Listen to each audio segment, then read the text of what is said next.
Hi all, so I'm down to my last challenges. I have like 8 more left, and as I told you before, I want to make them count, each one of them. So yesterday I had the chance to go to a mental institution where I talked about overcoming fear to mentally ill patients. You know that fear doesn't allow them to live their life the way they would want to. So I was very nervous to talk to this audience because I know very little about them, and again I was stepping into the unknown, which is a huge fear for all of us. Not a lot of people would go to this institution. Introduce to you Michelle Polar. Real name Bi? What? Bipolar. Oh. So here's considers themselves fearless. You? I faced already 91 fears. And I still don't consider myself fearless. I started by letting them know where my fears come from. And the third reason is because I come from one of the most dangerous countries in the world.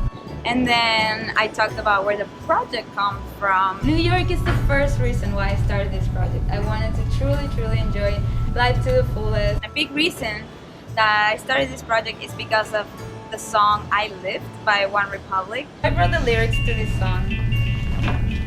I wanted to share that song with them, so I printed the lyrics and handed out to them so they can keep it.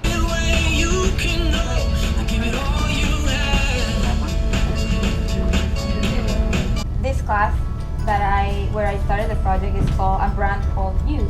So it's all about self-branding. How do you see yourself and how do you want others to see yourself? But first I had to change the way I see myself. That's when my project 100 Days Without Fear started. And then I talked about overcoming first smaller fears. First 20 to 30 fears that I faced, they were relatively small. Other people have different set of fears than what you have. That doesn't make your fears not real.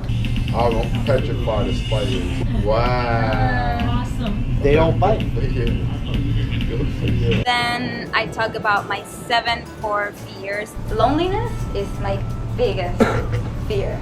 I would do anything not to be alone. It's good to start one challenge at a time. As a way to motivate them, I brought with me a bunch of empty emoji meters and hand them out so they could think of one fear they would love to tackle and then give it a try. I created these emoji meters, so if you can think of like one thing that is limiting your life, you want to maybe share one fear that you think that is limiting your life. I wasn't going to sign the release to be video today, so I signed it.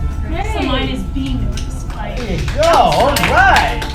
I don't ever want to be comfortable again, because when you're comfortable, then you stop facing your fears, and when you stop facing your fears, you stop really enjoying life. Today's here, sharing my story. So this was really hard for me to do, and I'm glad I did it. They were actually really engaged, even though I thought they weren't, because at the end they approached me and they were sharing their fears and their stories, and they were really grateful that I went. So I think it worked. We're all fighting against fear, and it's best if we fight together. Hi! Hi, Mom. Hi, Dad.